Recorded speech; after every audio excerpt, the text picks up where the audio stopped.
Hi అండి, అందరూ ఎలా ఉన్నారు? నేను మీ అక్షర విహారిని. ఈరోజు ఒక మంచి విషయం గురించి మాట్లాడుకొని ఇక ఆ తర్వాత ప్రొఫైల్ డీటెయిల్స్లోకి వెళ్ళిపోదాం. ఓకే, ఆ విషయం ఏంటి అంటే అసలు విడాకులు శాస్త్ర సమ్మతమేనా? దీని గురించి ఒక రెండు వాక్యాలు ఇప్పుడు చర్చించుకుందాం. ఓకేనా? ఈ రోజుల్లో విడాకులు తీసుకోవడం చాలా కామన్ అయిపోయింది.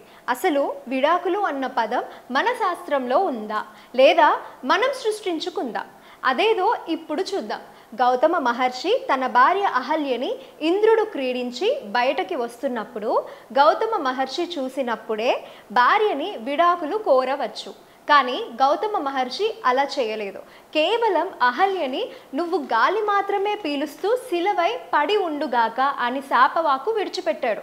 అహల్య కొన్ని వేల సంవత్సరాలు తపస్సు చేసి శ్రీరాముడు వచ్చిన తరువాతనే శాప విమోచనం అయింది. ఇంతకంటే గౌతమ మహర్షి అహల్యకి విడాకులు ఇవ్వడానికి కారణాలు వేరే ఏమన్నా ఉన్నాయా చెప్పండి? తన కళ్ళ ముందే ఇంత ఘోరం జరిగినా కూడా గౌతమ మహర్షి అహల్యకి శాపవాకు ఇచ్చాడే తప్పితే నువ్వు నేను విడాకులు తీసుకొని విడిపోదాం అని అనలేదు. మరి విడాకులు అన్న పదం శాస్త్రంలో ఉన్నట్టా లేనట్టా?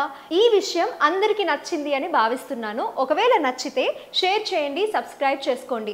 అలాగే మీ ఫ్రెండ్స్కి, రిలేటివ్స్కి ఈ వీడియోని ఫార్వర్డ్ చేయడం మర్చిపోకండి. ఇక ఇప్పుడు ఇమీడియట్గా ఒక ప్రొఫైల్ డీటెయిల్స్లోకి వెళ్ళిపోదాం. ఇది బ్రాహ్మణ కులంలో 6000 నియోగి శాఖకి సంబంధించిన రెండవ వివాహం కోసం. ఇక అబ్బాయి పేరు వంశీకృష్ణ. వంశీకృష్ణకి జనవరి 2015లో మ్యారేజ్ అయింది.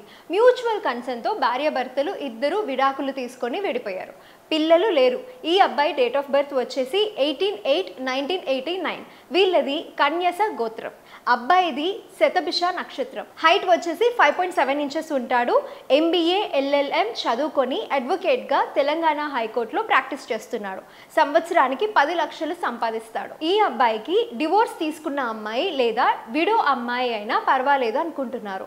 ఇక నాన్నగారు రిటైర్డ్ సింగరేణి ఆఫీసర్, అమ్మగారు హౌస్ వైఫ్. సో ఇంకెందుకు ఆలస్యం, త్వరగా మీ ప్రొఫైల్ డీటెయిల్స్ని మా వాట్సాప్ నెంబర్ 8860888973కి పంపించేయండి. మేమే మీకు కాల్ చేస్తాం. పెళ్లి చేయాలి అంటే ముందుగా గుర్తుకు వచ్చేది జొన్నలగడ్డ గారు మాత్రమే. బ్రాహ్మణుల కోసం మీరు jyotimatrimony.comలో రిజిస్టర్ చేసుకోవాలి. ఇక హిందువులలో అన్ని కులాల వారి కోసం hindumatrimony.netలో రిజిస్టర్ చేసుకోవాలి. ఇది గమనించండి.